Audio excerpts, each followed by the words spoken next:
2003. He's been a pro since winning the overall of the 2001 NPC Nationals. And Sean, as we talked about earlier, he is a perennial runner-up at some of the other events. So I know he's hungry and he's ready to make his impact and make his mark on this show. I'll tell you, man, being second place, that's sometimes the best medicine. But when you're at the Mr. Olympia, cracking the top 10, cracking the top 5, I mean, you're always starting over, Dan. And this is only his third Mr. Olympia contest. This is something the guy's dreamed about. You don't get here by wishful thinking. But he definitely looks hard, he looks dry. His training style, although it's a radical different from mine, it works for him. He's a powerful bodybuilder, and it shows. Sean, do you find when you look around professional bodybuilding, I know you know a lot of the guys and you stay in touch with them, do you find that there's a lot of very differing styles in the standpoint of training? Yeah, you got to remember, Dan, everybody has their own journey to tell when they get to this Mr. Olympia contest. They diet differently, they train differently. Some guys train twice a day, others train 3 times a week, as Dexter Jackson.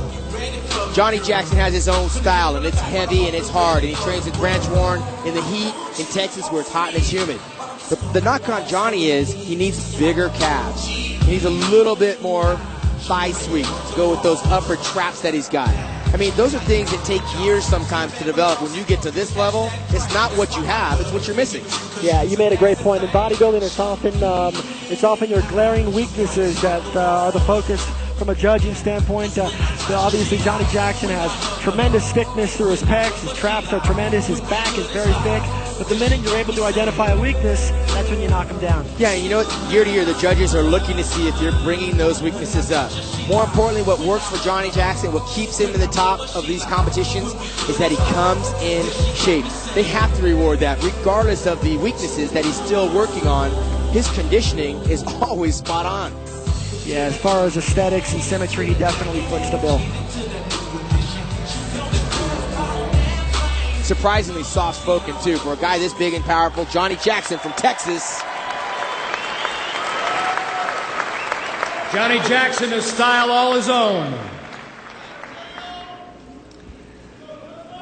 Well, as all of you know, last year's show was the closest finish that we have ever seen in Mr. Olympia history. And not since 1998 has the point difference between first and second been so close. He has been runner-up to Ronnie Coleman 3 times and is looking to change all that this evening.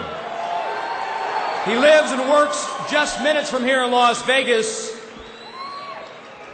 Las Vegas's very own Jay Cutler.